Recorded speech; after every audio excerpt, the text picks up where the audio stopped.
Kyle Hockman, head coach at McEachern High School, Powder Springs, Georgia, right outside of Atlanta.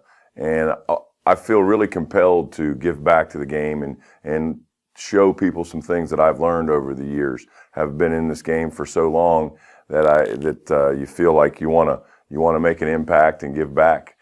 I've been at every level in the college coaching world, played in the college level, and then also coached at every different high school you can imagine, a small country school, an inner city school, a suburban big powerhouse where we're at now, the Division I level, Division II level, 1AA, all those kinds of things all over the country, and just been blessed to be around some great coaches and learned a lot of football. And now I think it's my job now to start giving back and giving more. So today we're going to come to you and we're going to talk about our RPO system and the big buzzwords of today and maybe a little bit of the history and that sort of thing. Okay, the hot topic today is RPOs. You hear that on TV all the time, and you hear announcers discussing it. Some of them know what they're talking about, some of them don't.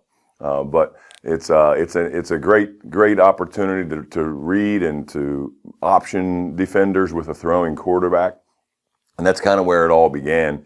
And the history of it kind of goes back to several different people, but probably the person who brought it to the highest level that it started at was at Ole Miss with Hugh Freeze at Ole Miss again. He was coming from the high school level and took that job and really introduced the 3-and-1 concept, a free access throw to the boundary, a bubble to the field, and a run play all mixed in together, and with some pre-snap reads. And we'll go through that, and then we'll go through how we're doing it now and the evolution and where it's going, and a few teams that are really taking it and running their whole system that way. So I think this is going to be some fun discussions, and hope you learn something.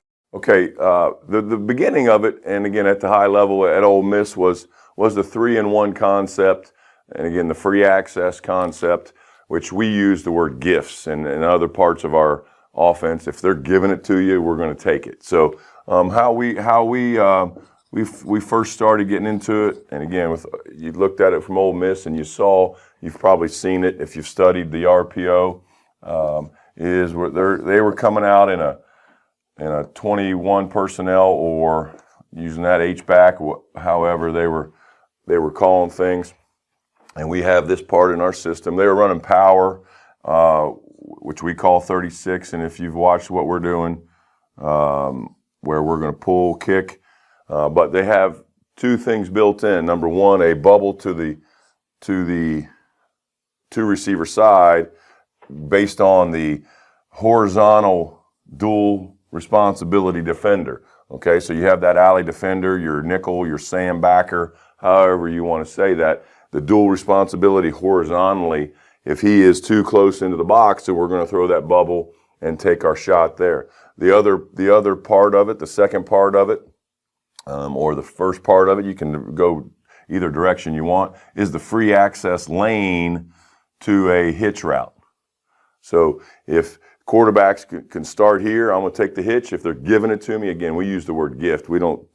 Free access is kind of a big word, takes too long to say. So we say, if they're giving it to you, take it. The gift, take the gift. Then the dual responsibility with the bubble.